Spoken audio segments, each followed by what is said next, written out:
Hey everybody, welcome back. I've never uploaded Fortnite to this channel before, and I wanted to actually jump in today because the Dragon Ball crossover is here. Now I just want to say, I never thought in a million years we would have a video game where we have characters like Goku and Vegeta going up against John Wick versus Darth Vader versus Indiana Jones versus Spider-Man versus Doctor Strange, and the list goes on and on and on. There's just so many crazy things in Fortnite to this point in 2022. It's actually fascinating to me, and the newest update today brought Dragon Ball to Fortnite. There are 4 characters that you're able to play as. This includes Bulma, Vegeta, Son Goku, and Beerus, which I think is freaking awesome. Goku and Vegeta have a built-in emote that allows you to power up in-game and change your style on the fly. You can literally go Super Saiyan or Super Saiyan, depending on how you like to pronounce it. This goes all the way up to Ultra Instinct for Goku, and you're able to choose these styles individually in your locker if you want to, or switch them on the fly in-game depending on how you're feeling. Vegeta also has similar styles you could choose from in the locker, going all the way up to Super Saiyan Blue Evolved.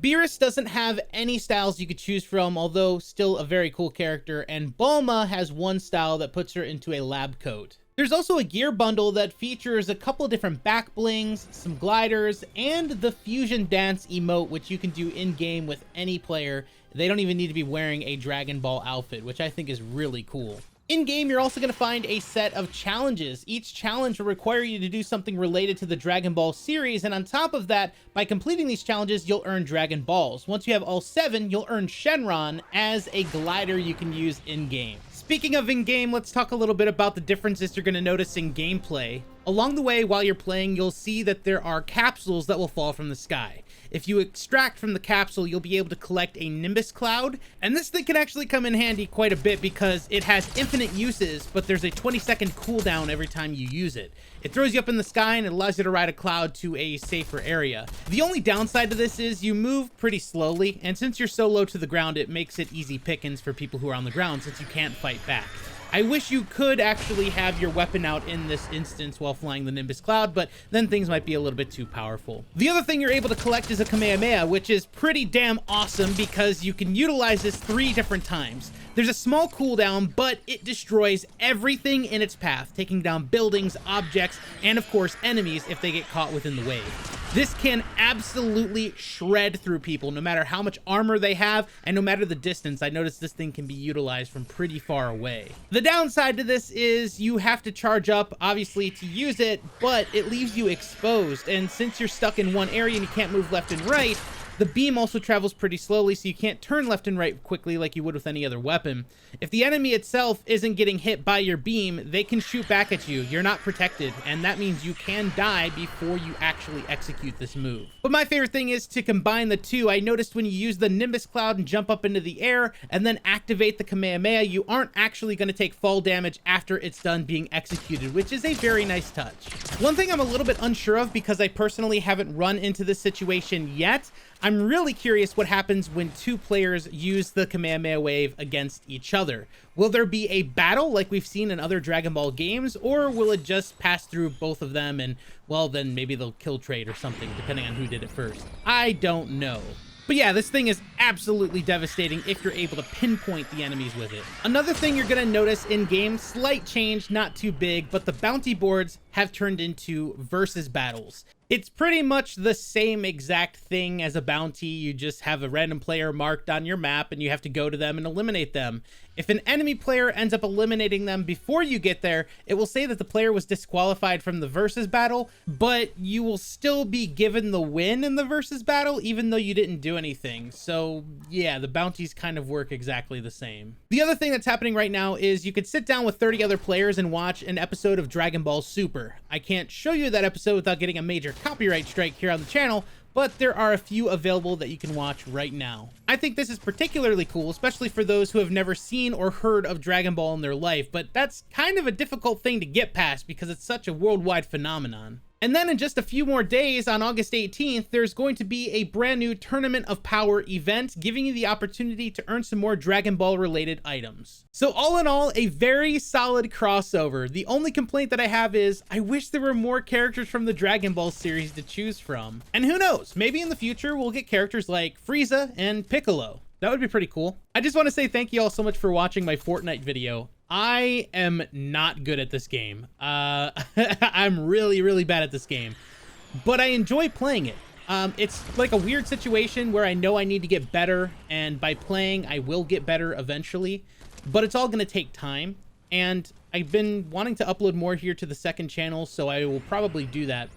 You might be wondering why I'm playing Fortnite instead of something else. I mean, my main game to play is Call of Duty. I think a lot of you know that, but Vanguard kind of pushed me to play other things, so this year I've been experimenting in other games, and I thought to myself, it's been a while since I played Fortnite. In fact, it's been so long, to give you an idea, the last time I played it was back when it first dropped. So it was before anyone knew how to build good. It was before people were building these skyscrapers and crazy towers and final battles and things like that. I haven't played since then. So now that I'm back, I'm feeling an all new movement system. You know, there's like mantling and sprinting, and it's all very different, and it feels very, very good. I'm really enjoying it. I'm actually really loving it, especially the no build mode. That's really the one thing that was keeping me away from Fortnite for so long, is because there was such a long time between the beginning of the game when I played and then jumping back in and everyone was building gods, and I just wasn't able to compete with that. And no matter how much I tried to learn, I was just so confused about how to do it. And it turned into this situation where it just was an unfun experience for me. So now, when it all comes down to basic gunplay and not really worrying about somebody building a crazy tower in front of you, but relying on your equipment and the things around you, that's really what makes me have a more enjoyable experience. And this is a game that I'm now finding myself wanting to play consistently. As weird as that sounds, the way that I look at it is, this is one of those games like Call of Duty used to do in the past, where I would go do something else and all I could think about is coming back to play this game.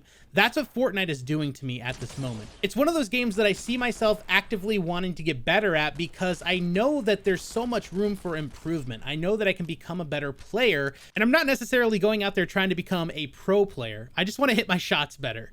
I just want to have a better time with my friends and be a more valuable asset to the team when we play duos, trios, and even quads. I just want to be a better player. That way, I'm not always relying on my teammates to revive me. That way, I'm not always reliant on my teammates to rush into battle and save me. But anyway, the point that I'm trying to make is, I would love to continue uploading Fortnite here on the second channel and document the path of becoming a better player.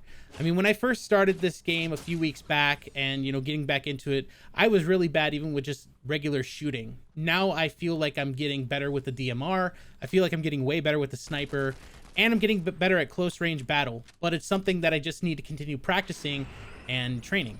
And I would really love to know what y'all think in the comments section below. If you have any advice for me to get better, that would be really cool to know as well, because I'm still trying to learn. I haven't even utilized all of the weapons that are available in the game just yet. And I wanted to thank you all, by the way. I know it's been a while since I've uploaded here to the second channel, but I'm trying to change that. I want to be more consistent here. I want to get more uploads, play more games, do more stuff, and of course, be more consistent. So I'm going to try to change it. I'm going to try to make my way to 100,000 subs here, because it feels like I'm kind of starting over since I've been very unattentive to this channel. I had a really good streak going with Resident Evil 4 VR, but I want to get back into the groove of things. I want to upload on a consistent basis here. Let me know what games you are interested in down below in the comment section, and hopefully I'll be able to play them for you.